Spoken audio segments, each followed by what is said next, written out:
Le Seigneur Jésus vous regarde en ce moment. Sourit-il ou fronce-t-il les sourcils? Est-il content de votre foi ou est-il triste à cause de votre manque de foi?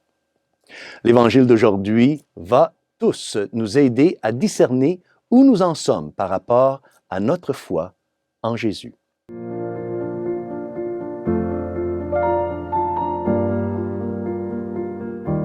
Chers frères et sœurs, Salve Maria. La toute dernière phrase de l'Évangile d'aujourd'hui parle de Jésus, étonné du manque de foi en Dieu de ses compatriotes. L'Évangile vient de Saint Marc, chapitre 6, versets 1 à 6.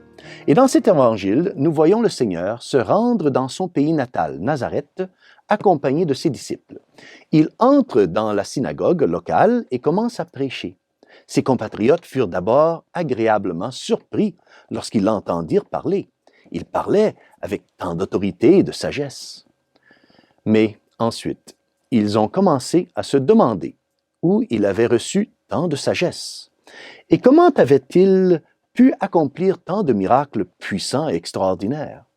Car ils savaient que Jésus était le fils du charpentier. Et il connaissait personnellement sa mère, Marie, et il connaissait aussi les nombreux membres de sa famille. Par conséquent, nous dit saint Marc, ils ne l'ont pas accepté et ils ont fini par le rejeter.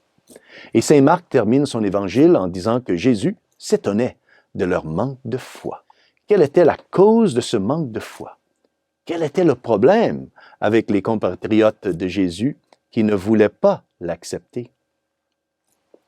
La réponse à cette question est très importante si nous ne voulons pas nous aussi finir un jour par manquer de foi et de rejeter le Seigneur Jésus. Les compatriotes de Jésus reconnaissent en Jésus un homme d'une grande sagesse. Il parle avec autorité. Deuxièmement, les compatriotes du Seigneur Jésus reconnaissent aussi également en Jésus le grand pouvoir d'accomplir des miracles incroyables. Il guérit les malades en leur imposant les mains. Mais reconnaître Jésus comme un homme extraordinaire ne suffit pas. La foi n'est pas seulement la croyance en un ensemble de propositions.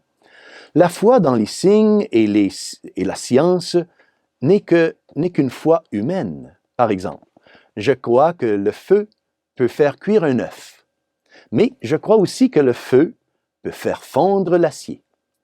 Ça, c'est une simple foi humaine, basée sur l'observation et l'expérimentation de quelque chose, des éléments naturels.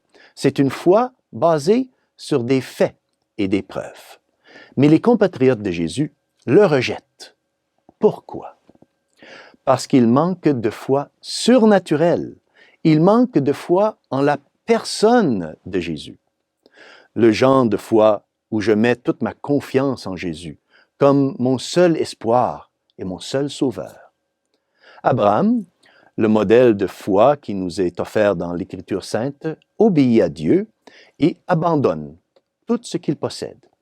Il abandonne sa famille, son pays, ses richesses, sa sécurité, et il va dans le vide et dans l'insécurité du désert parce qu'il croit en Dieu, parce qu'il a foi en Dieu.